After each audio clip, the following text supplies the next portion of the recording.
Everybody that was anybody was at the bar.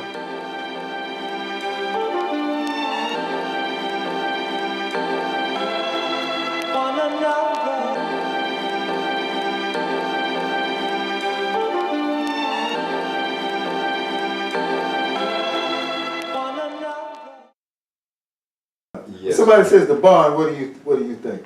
Man, the best musicians at that time alive. Mm-hmm. Everybody that was anybody was at the bar. You had Duke Ellington, Count Basie, you had Bill Doggett, Billy Eckstine, Ruth Brown, Buddy Johnson had a big band, but Ruth Brown was Buddy Johnson's sister, but she had records out there at the time and stuff. That's the big bands, and then come down to Lloyd Price. That was his home. Really? Seemed like he was here every other month. Okay. Because people loved him here, you know. And you had James Brown coming here. I said Bill Doggett, I think. Yeah. Little Richard. Really? Yeah, yes, sir. How old were you when these people came When Little Richard was, I was 19 years old then. Mm-hmm. But prior to that, I was in my early teens. And they wouldn't allow you in the barn, though, would they? What I tell you, my friend, Bobby Murphy, his sister, Lillian Holt, she took up tickets at the door. Okay. And so the last 30 minutes, she would let us in. Really? Yeah, you know. Okay. And so, you know, we stood in and listened to the music at the back wall because, you know, the place had an upstairs. Okay. Yeah, they had a balcony up there, and very well, some people don't know, it was integrated. Okay. What do you mean by integrated? Because when the big bands came to town, like Duke Ellington and people like that, the whites went, you know, they was familiar with the music, and actually the aluminum had burnt down. Right. So they couldn't go to the aluminum, so they had to come to the barn. They come to the barn, and had Duke Ellington, Count Basie, and like Lionel Hampton, people like that, you know, and they sit upstairs. And then you had white bands like what's the boy name? Ray Anthony, big band trumpet player. Well, they played the bar? Yeah. Really? But they had no place to play either. Okay. So, you know. Well, tell us about that scene, the scene in Wilmington, the jazz scene in Wilmington when you were growing up. Well, jazz scene when I was growing up, we had some good musicians. Best. Walter Best. Walter Best, yeah. Dip Best, right. Right. He gone to NC. Right. And stuff. He played trumpet. Right. Quincy Horsley. Okay. Bass player. Bass player. Okay. And Pat George. Yeah, what did Pat play? Number 2 toe. Really? Yeah, but he could play. Yeah. Yeah, you could feel right on in what was the drummer name? I was gonna ask you who the drummer was. Ah man. Well, Cornelius Hill, he was a young guy, but he, you know, he would come on the set sometimes. Where would they play at? We used to play, well actually, Dip had a place at 13th and Wright called Green Lantern. That was right across the street from my old neighborhood. Right. Right. You know Green Lantern? Yeah, called the Green Lantern. Okay. And then we used to also gig at Granger's upstairs off of what I think at Marstello. Okay. Yeah. I'm not familiar with it. Yeah, it was Granger's. You know, upstairs. Where in Marstello? 13, 14? No, it was between, I think it was like 7th and 8th in Marstello. Okay. Upstairs. All right. Yeah, and then we had musicians come down from Captain Junior. Okay. Yeah, I forgot the boy's name, saxophone player. And they would get in the sessions? Yeah, they'd come down and play, man. You know, from the Marine Corps band and stuff. And then it was, that's to say, everything, bass was more integrated then, music-wise, to the musicians, you know what I'm saying? Right. You know, there was no thing with that. They just loved to play. And so they would come and play and enjoy it. How old were you then? Oh, I was in my teens, maybe 15, 16 years old. Was so-called jazz music popular? Well, people were going to the jazz sessions, or people certain set of people. Yes, a certain clientele of people would go. Right. But at that time, they was most into R&B, not even into the blues, you know. Really? Like B.B. King, Bobby Bland, Uh-huh. all these guys, man, used to come here. What was so special about the barn? But the barn was the place. Okay. The barn was like, day in the hall now, you know. Really? Yeah, because, I mean, it was a nice place. Roomy, you know, plenty of room, big pot stove, no air conditioning though. No air conditioning. Had to put the windows up when it got hot. Yeah, when it got hot. Had to put the windows up. Where was the big pot stove, man? Yeah, right, in the middle? No, it was like to the right, kind of halfway in the middle, you know, halfway in the, you know, but it had a big pot stove, because there wasn't no central heat during that time. So it was a nice place? Yeah, you know, and then like, when X number of people got in there, it got so hot then you didn't need a stove. That's right. You know, body heat. Body heat. But it was really a phenomenal type place. You could see all them fabulous musicians, man. Yeah. And oh yeah, the Hi Ho man. Cab Calloway. Cab Calloway. You saw him? Yeah. Yes, sir. Because anytime, you know, they had someone, I would go and hang with it outside until the last 30 minutes, and she would let me and her brother in. You stand back there. And you were a teenager? Yeah, I was really, in the beginning, I was like 13, 14 years old. Really? Yeah, man, because I love music. You love music? And my whole family, all the men in my family played music. Well, tell us about your family. Yeah, what a lot of people really don't know, there was a school called Jenkins in South Carolina. It was all boys school. I've heard of it. Right. Yeah. So my uncles went there. One I was named after William Robinson, kind of Geechee Robinson. Yeah, I met Geechee. Yeah, well. He had a pool hall. Yeah, I let him have that. That was your uncle? Yeah, that's my uncle. You know, and he played with the big bands back in the day. Who did he play with? He played with the Duke and all of them, you know. Really? Another band called Don Abbott out of Texas, a big band and stuff. Then he had a big band later on out of Detroit and stuff. And my Uncle Robert, he played bass. My Uncle Abbott played guitar. Upright bass? Yeah. Okay. Yeah, because they all went to Jenkins. Cat Anderson. I was about to say Cat Anderson went there. He's probably the most famous graduate. So we on point, I'm on point. Yeah, right. Yeah, he went there also. And I think Cat was from South Carolina. Yeah, exactly. Yeah. You know, but it was you know, all boys. Did they teach music there, or did they need? Yeah. They had a good music program. Let me ask you this. This is kind of off. Do you think people need to teach music to people, or do you think some people are just naturally endowed to be able to play this music? Okay, the truth about that, you can't make a musician. I hear you. You know, Right. You can't make a musician. Right. Now, you got two types of musicians. Right. Those that play and those that teach. Right. And most of the ones I find that teach can't play. I told my high school band director that. And what happened? He got a little peeved, but it was all right. I was out of school. I was a grown man. So Right. Who was that, Floyd? Yeah, but good band director. Oh yeah, he was good band director, man. The best. Tell us about that Williston band. You played in that Williston band? From the 8th grade until I finished high school. Really? First trombone, baritone doing concert. On trombone and what else? Baritone, horn doing concert. Yes, sir. But see, it was never saved Williston High School Band. Star News wrote it up as Williston Fame High School Band. Fame. What do you mean by that? Fame. Fabulous. Oh, really? Yeah, fabulous. Nobody could touch us. Really? We only had 50 pieces. We only had 50 pieces, and doing competition for the high schools, we would go to Fayetteville for regional, win there, then go to A&T for state, and win there too. What? Yes, sir. Williston was, like I said, one of the greatest schools under the sun. Yeah, I all believe around. Yeah, I believe it. All around. Athletics and music and everything. That's it. They just inducted Sam Bowens a couple Sundays ago into the Wilmington Hall of Fame. And he and I played baseball in high school together. And you played baseball too? Yeah. How were those Williston years for you? Yeah. When did you come out? It was great. When did you come out of Williston? 1955. It was great for me. I mean, I learned a lot. Did a lot of participation. And,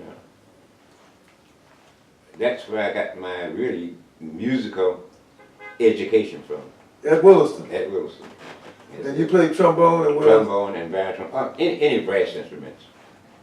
Any brass instruments I could play. Well, who were your influences on the trombone?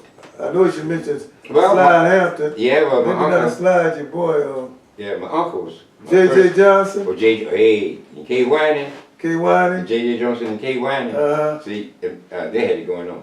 Right. And there's another guy named Benny Green. Yeah, I've heard of Benny Benny Green. Green. Yeah. Tommy Dawson Okay. and stuff. Those are your influences. Yeah, guys like that. And there was another guy out of Pittsburgh. I forgot his name, but these are the guys that, I used to listen to, and especially J.J. Johnson. Yeah, that's the man. Yeah, because he came out with a whole new thing. Right, On trombone, right, yeah. right. That was in the 50s. He was considered one of the early beboppers. Yeah. He and K. What do you think about bebop, man, as compared to big band? Yeah, bebop's cool. Right. It's right. the syncopation, Right. is what Right. took it away from that other Just bam, over note type Right. thing, Right. See, it was more syncopated, right. Give you an opportunity to kind of stretch out, Right. Instead of just following the chord changes, Right. basically, the same type Right. stuff, yeah. Right. But hey, man, it was great, man. Did you play in a band in Wilmington when you were in high school, or did you didn't? Yeah, we had a high school band called the Smoke Dreamers. Really? Yeah. Why'd you call yourself that? Well, there's a guy named, what's the boy name? Stayed in Taylor home. He was the leader of the band, so it was about 10 of us, just making a lot of noise. We played a couple of gigs, in the Did y'all make any money? No. You got some girls on there. Oh yeah, the girls was always there. Let me see. What would happen, man, we go all up in Wallace and Burgall Oh, really? and stuff in them joints up there. And what would happen, last 20 minutes or so, the guy would shoot up the place. Every time. And everybody run out so he wouldn't have to pay us. Ain't that some shit? Yeah, man. That's Really? Yeah, that's what that was? Yeah. That was kind of cold, wasn't it, Yeah, brother? guess what I did? What? I sent the guys on back to Wilmington. Right, you stayed. And I stayed. You get real money. And went to his house. And waited for him. Yes, sir. You gonna pay me. Yeah. So, you had a career in music. All my Tell life. us about your career. How'd you get started and everything? Well, I always, growing up as a child, Mm. I would be in my bed when the rest of the kids would be asleep. Mm. And I'm in there like, bam, bam, bam, da-da-da-da-da, just humming all kind of horn parts and, Really? playing the drums mentally, Yeah, right. Yeah, Right. it had to be. And what happened in the 4th grade, Mm-hmm. Miss Crawley, she Yeah. was my 4th grade teacher. Okay. And Mr. Ward was the band director then at Williston. And he came around asking for the people, kids that wanted to be in the band. Mm-hmm. And so, everybody was raising their hand. I didn't raise mine, Right. because we could hardly eat. So Right. I wasn't thinking about no horn. Right. You understand? So Miss Carter said, Robinson, raise your hand. Your whole family play music, Right. And she used the cause of me getting in the band. Isn't that wonderful? That's right, my 4th grade teacher. She was the cause of me getting in the band, you understand? And then my uncle had left old horn, the old trombone, Uh-huh. and the slide was messed up. You had to just push it hard to try to get it. Oh, yeah? Yeah. I used to mess around with that, Uh-huh. and stuff. So that's how you got started? Yeah, that's how I got started, man. And then, check this out, though. Anywhere I could play, I played in Dad's Grace Church. All right. Them cats can blow, That's man. right. Yeah. I played there. Right. You understand? And the Zaya Festival, when used to have it when the circus was out there on Carolina Beach Road and stuff, I take my horn out there and sit in. With the band, with the circus. Because if you can read, you can read. Right.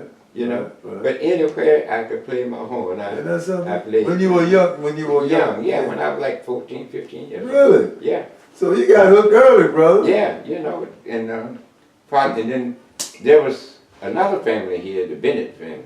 Yeah, my man used to. Freddie Bennett. Yeah, my man used to play trombone. Yeah, Freddie He Bennett. used to play. Yeah, where is he at? He's passed. Yeah. It was Freddie. That was an interesting guy, man. He used Yeah. to be up on Johnson Street Right. playing. Yeah. You know, Yeah. but He played trombone too. he played trumpet. He and Malcolm. Yeah, he went to Jenkins also.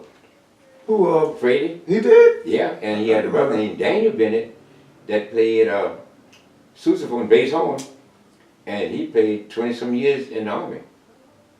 You I know? didn't know that. Yeah, and he retired, and he went to Jenkins. So there was a lot of guys that really excel Right. in their music Right. went to Jenkins.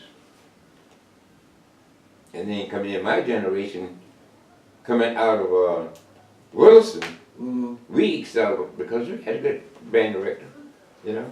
He taught us a lot of theory and stuff, and Mm-hmm. and played some good heavy marches, Sousa marches, Yeah. stuff like that, That was great. Huh? Yeah. Also, overtures, Really. Symphony number 5, we played that Mm-hmm. in a competition and stuff. So you had to, be able to really play. Right. To play these marches like the Sousa marches and stuff. And that helped you a lot in your Oh career. yeah, see. Don't let me forget this. Mark was in Natchez, Mississippi, Mhm. and he was playing on the showboat down there. Right. So that summer when I got out of high school, I went down there with him, and they had a guy named Hines, I think his name was Robert Hines. He was a senior in high school. So he said, "Look, Rob, man," said, I got to go to band rehearsal because the band always stopped playing, come in before school opened for the football. Mm-hmm. So I went down there and I met the band director and stuff. And he said, "Well, what do you play?" And I told him I play brass instruments, So he said, "Go back and get your instrument." So I went back to trombone. Right. And then when they popped the music up, I said, "Gee, I played this in junior high school." Right. So I ran through it like nothing. I hear you. So he asked me, he said, "Look, you planning on going to school, going to college?" I said, "Yeah, I want to go." He said, "Let me call Prop Hines. Hmm. Come back out here tomorrow." That was, what's the name of school down there? Yeah, it's Louisiana. But anyway, that's what he did. Wasn't Southern. No, it wasn't Southern. Okay. It was, started with Grambling? G. Grambling. Okay. It was Grambling, right, and stuff. So he asked me that, well, you Why were you down there? What were you I doing? went down there with Malcolm. Okay, that's right. Yeah, Okay. he was down in Natchez down there. Okay.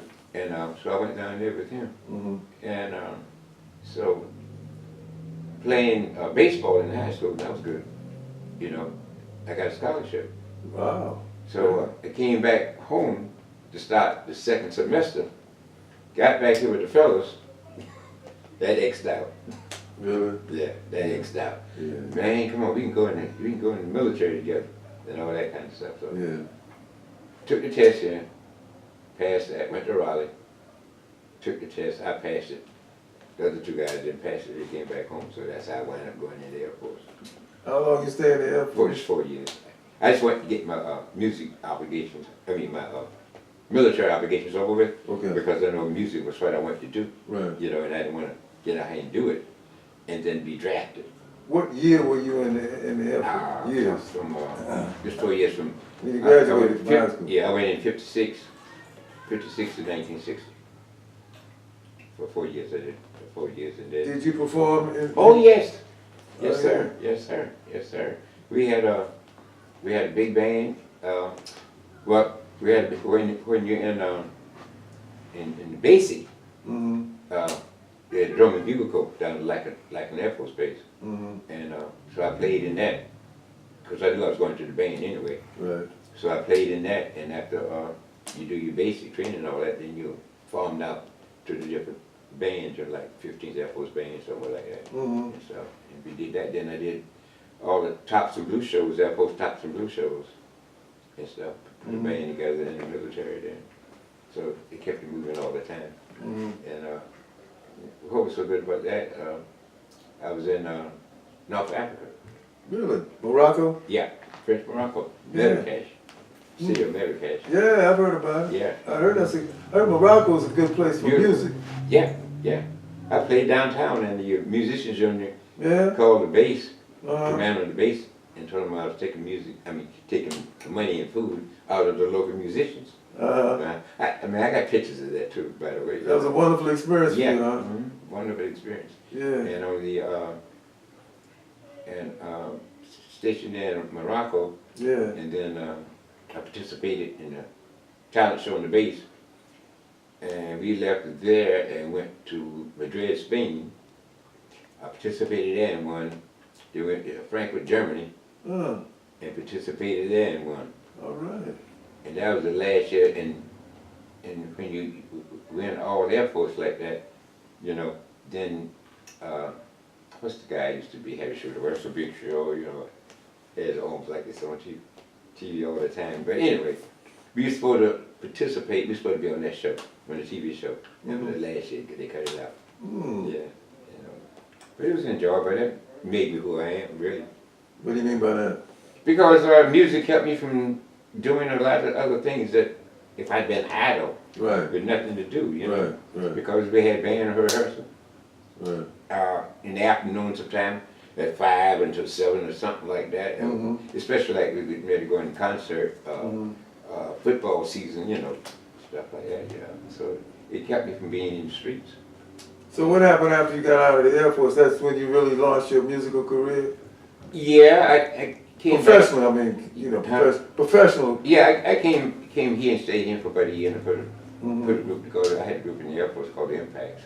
Yeah. And I put a group here, 4 pieces, 5 pieces. The Impacts, yeah, I heard of them. Yeah. That was your band? In the military, then when I came here. You had the Impact band here? Yeah, I looked up at about 4 guys together and named them the Impacts also. Right. But now when I left and went to New York, a guy named Skip and them who played drums, they picked up the name of the Impact. Oh, so it was a different Impact. That was a different Impact. Yeah. When did you go to New York? 61. Why? Well, it wasn't nothing here to do. Oh, yeah. You know, and stuff, and all the guys are doing telling war stories and getting drunk. So. Right.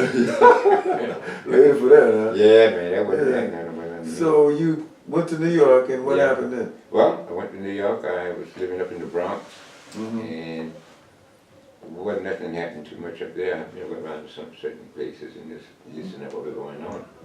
And the guy was telling me, this guy Charlie, they was playing way out there in Brooklyn, out in East New York. Yeah, I know where that is. Yeah, way, Far Rockaway. That's a rough area too. Yeah, Far Rockaway. Looked like Seabreeze. Yeah, right, it does, sure does, man. Looked just like old Seabreeze. We have to talk about Seabreeze one day too. Yeah, you know, and so that's where a bunch of sleep-ins, man. It was old dirt road. Right. The train to the last stop, and you caught the bus, and rode that to the last stop. Say what? And then you had to walk back about a block and a half, 2 blocks. That was Far Rockaway? Yeah, it's Far Rockaway, man. What was the name of that place like that? But anyway, that's where Charlie was playing, and so you were gigging out? yeah, I hooked up with him and played out there for a little while. And then I started playing with B.B. King Jr., that's what it was. Really? Yeah. How did that go? It was okay. I played with him for about a year. I just got tired of playing the blues, man. Oh, yeah. You know, that was like 6 nights a week. You'd be asleep. Because the clubs, you know, you play from like maybe 10 to 4 or stuff like that. I mean, 2:30, 3 o'clock, you're like this here, man. Beat down. You just beat down, man. You know, stuff. So, what would you do after that, after B.B. Well, I left him and playing with the other guy, he didn't want to do too much, man, and I went to Excel, so I had my going around checking other musicians and stuff. I started pulling in guys, because I was living in Brooklyn, and started pulling them around me in Brooklyn, and started getting them rooms or whatever, you know, I ran a whole apartment and put them in. And so I had got this guy Mike to play baritone sax. He was living up in the Bronx. And Cosmo, he was living out on Powell Street in Brownsville, you know, Brownsville. Yeah. And you know, and so then I just brought everybody together, and we used to rehearse in the basement of the building I was living in. Really? Yeah. And so I called this agent, a guy named Johnny Jackson, had me come listen at the band. He said, "Oh yeah, man." And my first gig was out there on Long Island. What's the name of that club out there? Anyway, out there on Long Island, we played there. Not Montauk, way out there. No, I played That's out way there. out there, It was man. way out on the tip end. Yeah, man. Tip end of the island, man. You Yeah. can see Connecticut.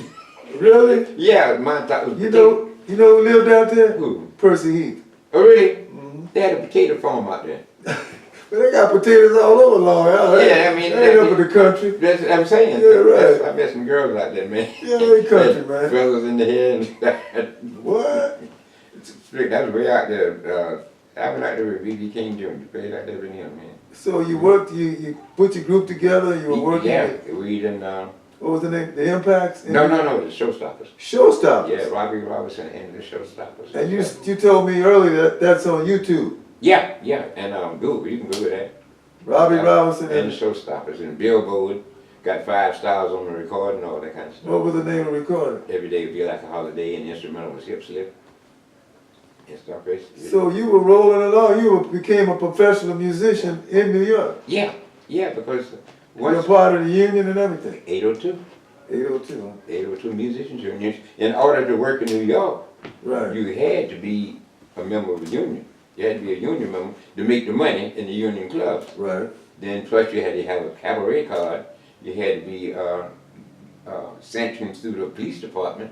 Right. Because if you had any kind of felony, any kind of drug records, you can work in with your alcohol with me, sir. Well, you didn't have that problem. I had none of that, man. No problem with nothing. None of the guys in the band. See, that's what you had to make sure that you had no drug addicts in the band. Right. Because they'd mess up something real fast. Of course. Yeah. Yeah. But it worked out real well for me because we messed around and started venturing out. The first gig was in New Haven at Soundtrack. Really? Mm-hmm.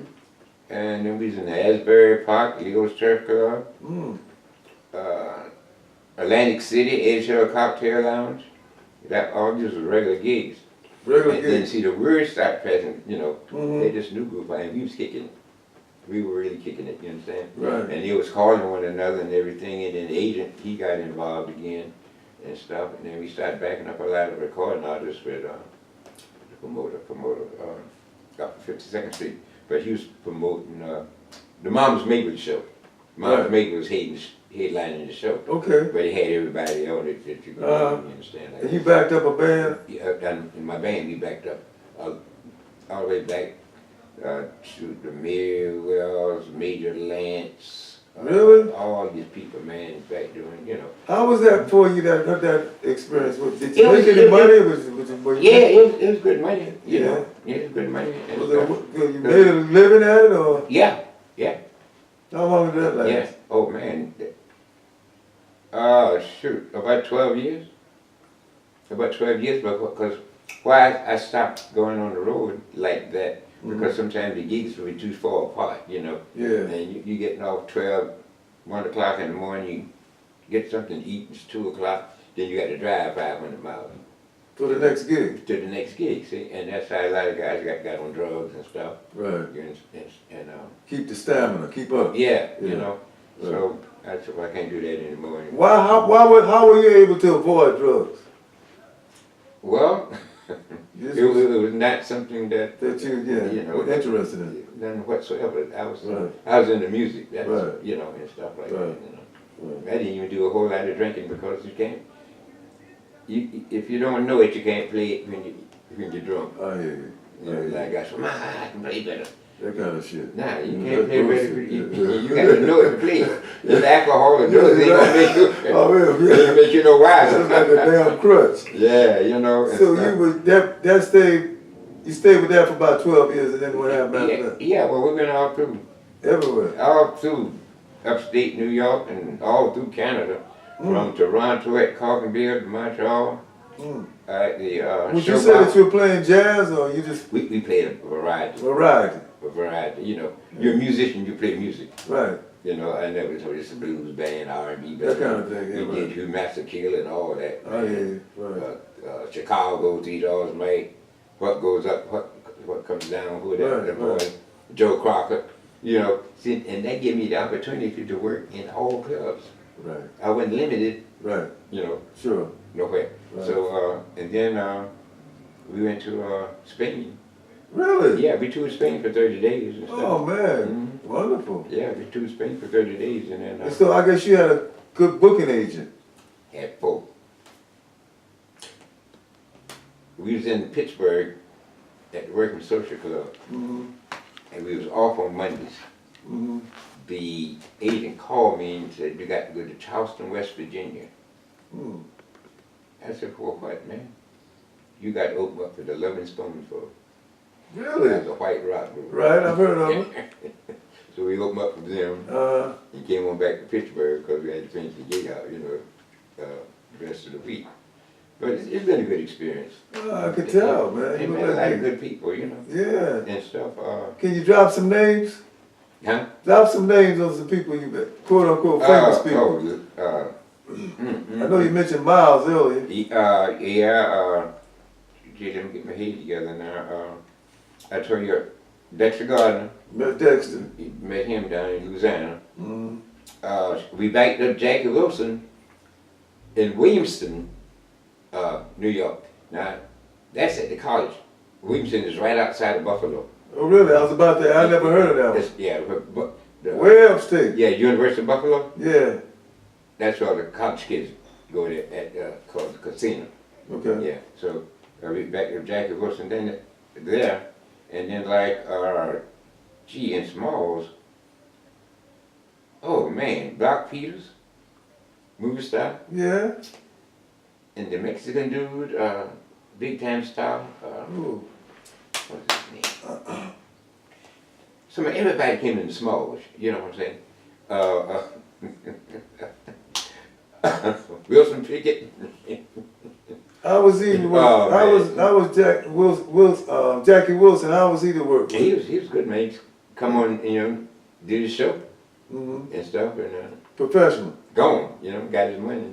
How about Wilson Yeah. Pickett? Well, we never backed up Wilson because he had his own band. You Right. know? But you bet him.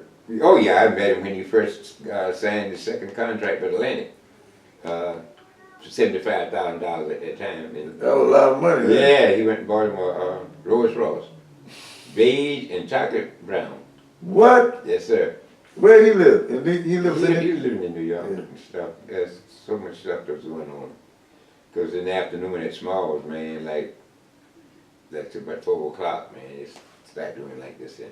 Right. Cause all the players and musicians and Right. stuff, man. George Benson?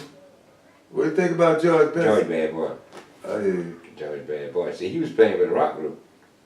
Yeah, I didn't know that. Yeah. He was playing with a lot of rock. And then when he started playing with the boy just died too, he played the organ. Yeah.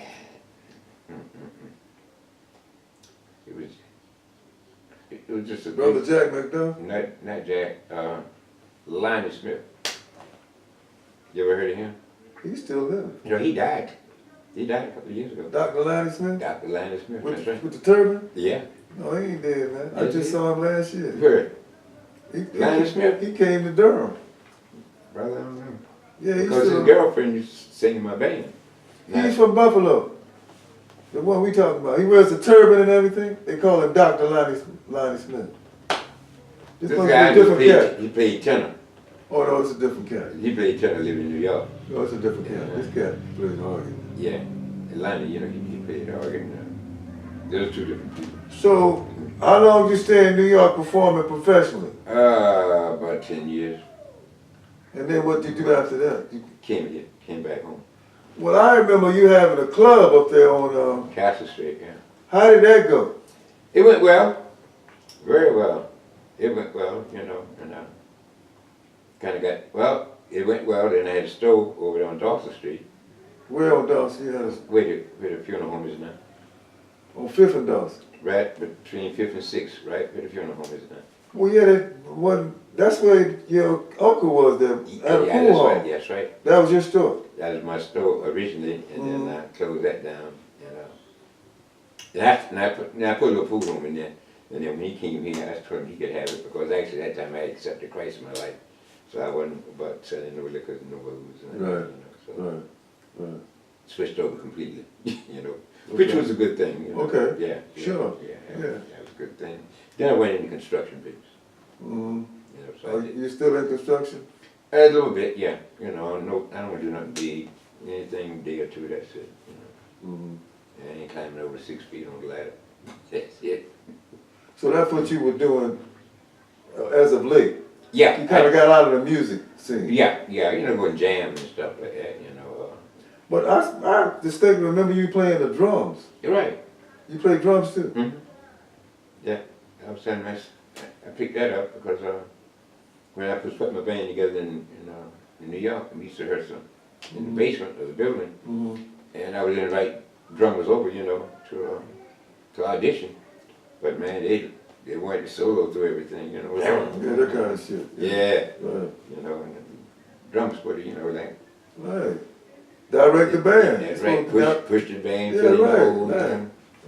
They want to be seen. Yeah, so I said, man, I said, before I pay somebody for something that I don't want to hear, I can pay myself that. At least I knew what I wanted to hear, whether I could play it or not. That's right. Well, let's talk about your club a little bit. You know, when I came back here, I was so used to playing in nice clubs, you know. Yeah. I mean, Tootie House in the village, Right. the Eighth Wonder in the village, Okay. Small's Paradise. Yeah, I remember Small. You know, Yeah. the Audubon Ballroom, Yeah. the Sonia Ballroom, Right. all these places in New York when I first, you know, Right. started out. And then moving out Atlantic City in Asbury Park, New Jersey, Yeah. the club in Rand's Lounge at 14th and I in Washington. Right. All these nice places, man. I hear you. You know? Yeah. And when I came back here, there was nowhere nice to go. You know, they didn't have no heat in the place. Go to VFW, there was no heat in there. That was a dump anyway. You Right. know, Right. and didn't have no air. It was a whole big fan blowing all the dust all over it and stuff. And in the building that I was in, used to be a little hot dog barbecue stand. And I was staying at Trust and Castle then, you know, 'cause I was a kid at Trust and Castle, and my mother used to send me down there, and they had 2 doors. You went in one door and then you stood up there for a minute. Whenever the guy went to wait on you, hey boy, what you want, you know? Yeah, that kind My of mom told me to come down and get a hamburger and another 20 minutes before you got it. So I figured, I told myself, if I ever have any money, Right. I'm gonna buy that place. When I came back here, that's what I did. I bought it and remodeled it, you know.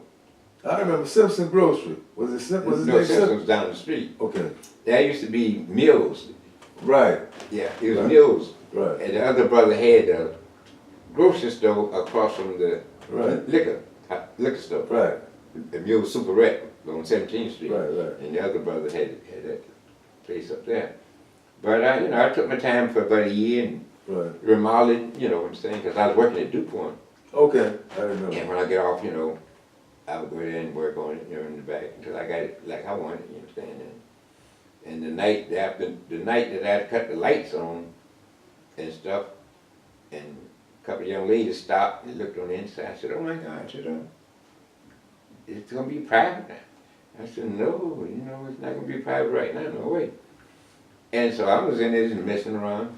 I had a license, the beer was already in their code. Okay. Okay. Man, they went up there, and the next thing I know, my place was jam-packed and jumping. Looking for something to do. Something nice to do. Yeah. And I was open 7 days a week. Really? Right, 7 days a week, Boy. from 4 until 2 in the morning. Yeah, you work yourself to death like You know. that, bro. And then a lot of times, like on shift break, Uh-huh. and the guys from DuPont, they'll park the cars on 14th Street and 13th Street and come in the back door. Okay. You understand? I put the lock on the front door and Right. cut the jukebox down. Right. Man, we'd be in there at 4 or 5 o'clock in the morning. I remember you had jam sessions. Yeah, man. yeah, I had jam sessions and stuff, and like, What was it called? huh? What was the club called? The other side. The other And then, side. Yeah, when I first opened it up, called the Other Side Lounge. Uh-huh. Then I changed the name to the Workman's Social Club. Okay. When I got my brown bagging license and stuff like that. Uh-huh. And stuff. But see, the Ohio players, They played there? it was, I knew all of them. We used to work out the same agency Really? and everything, you know. Uh-huh. And so they was in town, and a little Royal, and all of you guys. And so I would have them come over to the club Mm-hmm. at the end of the gig, Right. And so when they come, here come the crowd, So you did pretty good. I was doing, after what, I was selling at beer, what was 50 cents a cane, Uh-huh. and a quart was $1. I might have did it for 55, 60 cents, something like that. But I was selling $1,500 worth of beer a week. That wasn't bad. Not bad. The beer company, Budweiser, put a big nice globe up in there. I had the largest on-premise account that was in Wilmington.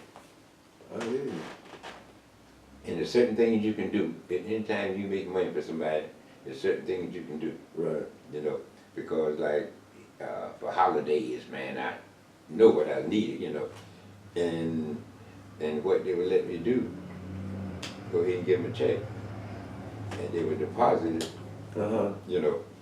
Right. after the holiday. I hear you.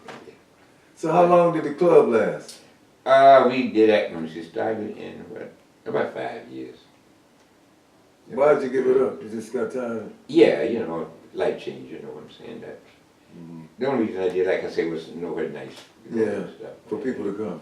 Right, and the thing was this now, Mr. Jervey Mm-hmm. from the newspaper, Yeah. Mr. Lowe, Right. from They used to school. come up there? Yes, sir, every day. That was their stop. Mr. Jervey stopped before you go home. Lowe would walk from home and come up there, That's right, you stayed around, you stayed stay far about, from there. right, a couple of blocks away. Mm-hmm. And then this other teacher from off the north side, two of them would come over there in the afternoon. I had a good clientele. Right. Didn't have no junk in there, And you just come in there looking in the kind of way and acting all Yeah, kind of right, way. get out of Yeah, there. because that's trouble right there. Right. Guy ain't got nothing to lose, you know what I'm saying? The man come in there kind of tight. They don't mess his clothes up, We're talking with Mr. William Robinson, who's a legend, Yeah. the legendary I won't Mr. say William that. Robinson. Don't say that now. A musical genius. Wilmington's own, huh? Yeah. So how old are you now? What are you? 81. Yes, sir. Mhm. Yes, sir. No crutches, no Yeah. walker. Right. Were you glad to come back home to Wilmington? Oh yeah, yeah. I was planning on coming back, and Would yeah. people listen to you when you talked about the bond? Well, too many people don't know anything about it Mm-hmm. because, like, the ones that was really participating for is dancing there. Most of them are dead and gone. How do you think? How did it get started? Somebody was telling me that Mr. Whitted was given the bond for. Well, my understanding, I know that from what I understand and some of the information is what I got from Miss Hope. That used to be to take up the tickets and the money up front. Mm-hmm. Plus, I said she was staying in the garage apartment on his property. Okay. So she told me, in conversating, Yeah. my understanding that like he used to work there, might have been a waiter or something, Work where? at the aluminum At the aluminum. Okay. on Radford Beach, and when Right. that place got burned Right. up. Right. And see, back during that time, there Right. wasn't no money flowing Right. for us to build no, Right. you know, Yeah. bond. So my understanding is like 90% most of the material came The burnt aluminum. from the burnt aluminum dance Really? all down Radford Beach Really? and stuff, Mm-hmm. and stuff. But he made it work. I mean, he made it work. I mean, if you name it Lloyd Jordan, nobody here but us chickens. I don't know if you ever heard that. I've heard of Louis Jordan. Yeah. Lloyd Jordan, the Yeah. Tiffany 5, yeah. Yeah. Yeah. Well, they had another place to work. Right. You understand? So no matter where you went, and I was all down through Mississippi and Louisiana, Mhm. Arkansas, Right. all down smack over Cross, Arkansas, El Dorado, Arkansas, Mm-hmm. and these are the only places, like in Bodega, Louisiana, right across from Natchez, when you go across the bridge, Mm-hmm. it was a place called Haney's Big House. Mm-hmm. And now that's where B.B. King and Bobby Bland, Really? Guitar Slim, that one person, Ivy Joe Hunter, I've heard of it. I I've need heard you his- so. I've heard his He's music. from Monroe, Louisiana. Really? And I've been to his house, and he had a riser there in the living room with a big white baby grand sitting there. Mm. But Really? yeah, he's from Monroe. But the other guys, like when they was out of work, had a week between gigs, Mm. they would go in his big house, cause he had upstairs rooms and downstairs was a restaurant. Mm. They would go there, see him rehearsal, play for less money, you know, because now they're sleeping and eating free, because there's no use to coming back to North Carolina. Right. If your next gig Right. is 40, 50 miles away, Right. you know. Right. So that's the way it happens. So I was able to run into, you know, a lot of guys that put 19, 18, 19, like, over there. Where was the barn located? 11th and Mills. On the corner? Yeah. Was it on the corner? Yeah, right on the corner. Wait, actually, wait, it's across from Mayor Washington, Yeah. Mayor Williams, I mean. Yeah, whatever it is, on that corner. Yeah, on that corner, where they got a church It there was now. across from there. Yeah, it was across from there, yeah, right on that corner, across from the school. Right on. Now, where was your neighborhood? Where? We lived on 12th and Castle, Okay. and my grandfather, he lived on Mears between Wright and, do you know Kenneth Robinson? Yeah. You I know, think that's, so. yeah, that's my uncle. Yeah, I think so. And We grew up on Wright Street between 12th and 13th. 12th and 13th, yeah. In that area. From, that was, right, 12. Tell us a good story about what happened to you at the barn. Give me a couple of stories. Oh, I had a good one. When I got out of the, no. In January of '56, I was, like I told you, I was coming home to go to school. Right. All right. Little Richard had just released Tutti Frutti. Wow. You That was understand? a hit. Right. And I met him at the Ace Theater through the saxophone player. Mm. You understand? Right. And so he said, man, said, come on down to the theater, you know, and talk to Richard, you know, we probably can use you. Now, Richard had a brother that was his road manager. No, really? Yeah, it was like him, you understand, and stuff. So anyway, I go talk to Richard and everything. I said, that's what, look, man, I'm getting ready to go to school, you know. Mm. So January of '56, Uh, I'm home, supposed to be preparing to get ready to go to school. And little Richard was at the barn. mm. Okay?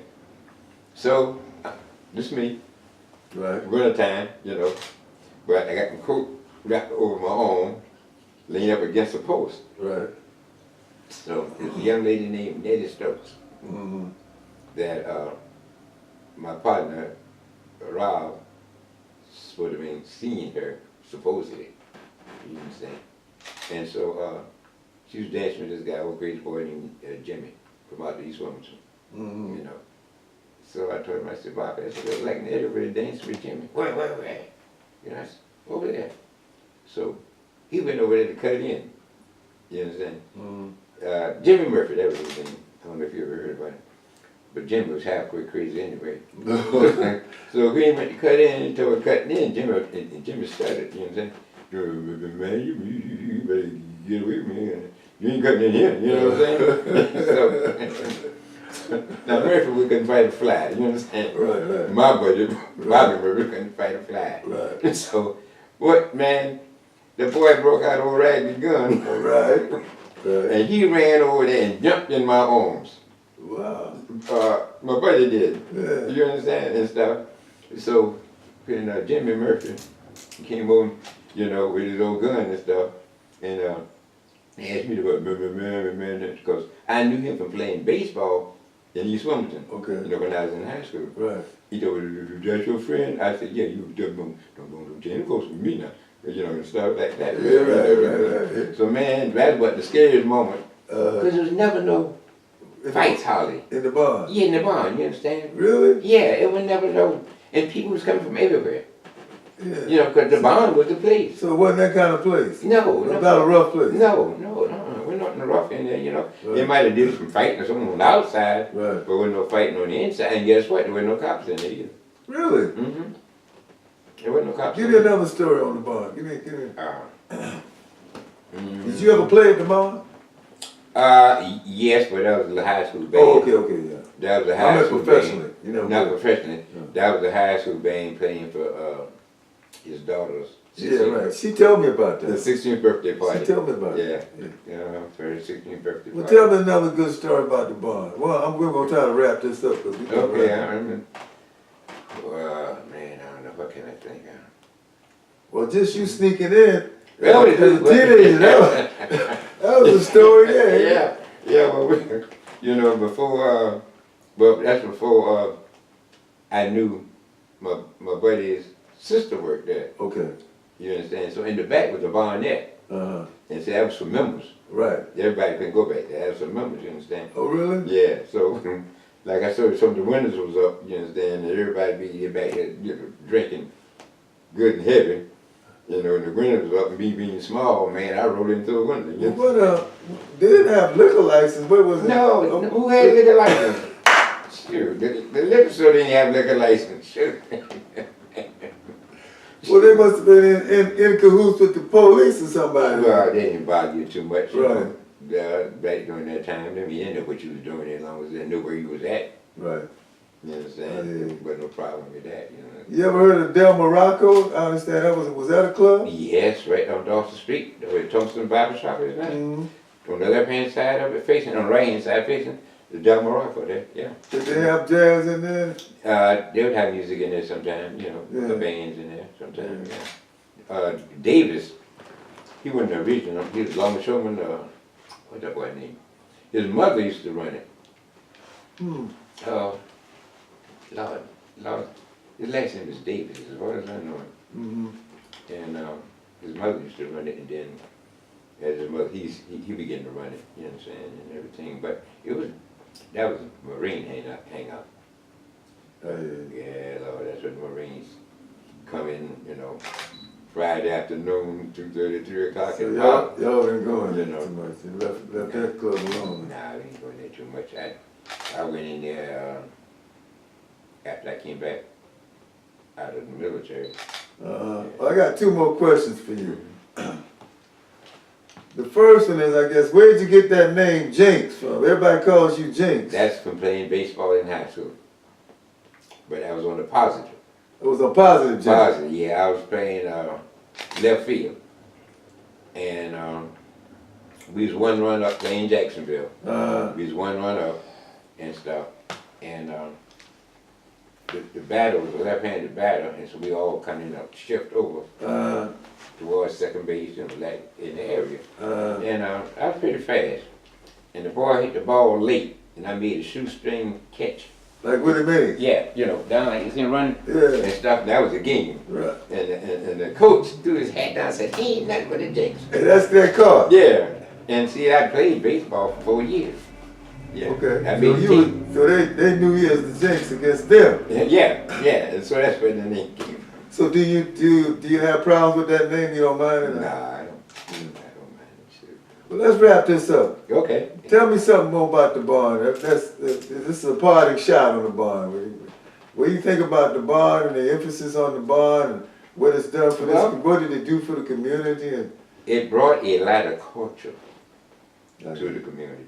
Right. Because without that, all the entertainment, which was big at that time for Wilmington, you know, for blacks, we'd have never, been able to see it.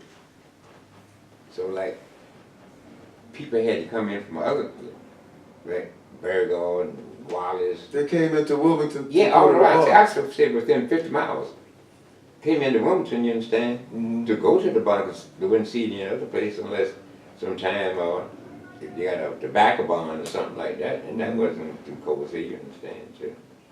So it brought a lot of culture, a lot of good entertainment. We was able to see a lot of the major entertainers and musicians that I know it sure inspired me, It inspired you? Yeah. Look what I can do, you know. If I can dress like that, look They good on were stage. dressed nice? Oh yeah. Sharp, huh? Everybody's uniform down, you know what I'm saying? Right. Yeah. And they weren't making no money, but now these kids are making all that money. And I don't understand what they're doing. I don't figure out I don't figure. I saw this girl last night. Minaj, something, some kind of Minaj. I was watching Saturday Night Live. Nicki Minaj. Nicki yeah. Minaj. Yeah, Nicki Minaj. And I was trying to figure out what gives. She was not singing, she was rapping. Yeah, And I yeah, was trying to figure out where they going with this. Yeah. You know, but I guess to each his own. yeah. But I really enjoyed listening to you talk about Yeah, it, man, it's man. my pleasure. yeah. Because I don't get the opportunity To talk to about it. talk about it because Right. nobody knows. Nobody want to hear. You're right, you know, because you think you're trying to brag or something, you know. Well, when I mentioned the barn to people, they said, really? There was a place like that here? Yeah. But see, a lot of people want to say that the music was just situated in a certain place, but the music has been all over this country, no, no? no. They always had some place to go. Wilmington was known for music. Right. Wilmington was known for music, man, because they had a lot of good musicians come out of here. Jimmy Yeah. Heath picked up his saxophone at Mhm. Williston High School. Right. He told me that. His daddy said it. He started playing his saxophone in the Williston High School High band. School, yeah. That's what Jimmy told me. And guess who else played alto in the band during the time he was Althea Gibson? I didn't know that. That's right. She played alto. And Andy McGee And Andrew McGee, he's professor in Boston. at Berkeley. At No, he Berkeley. recently passed. He passed Yeah. a few years ago. But he played with the Lionel Hampton band. Yeah, yeah. And Jimmy told me once that they went to Durham and they won the competition in Durham. That band was a fantastic band. Mm-hmm. Well, thank you, sir. Yeah, man, I appreciate I enjoyed it. Hey, thanks for inviting me. All right. Yeah, thanks for inviting That's me. it, Brother Zach. I Oh, want to thank thanks, Brother man. Zach, my main man. All right, brother. Appreciate it. Shut up, City.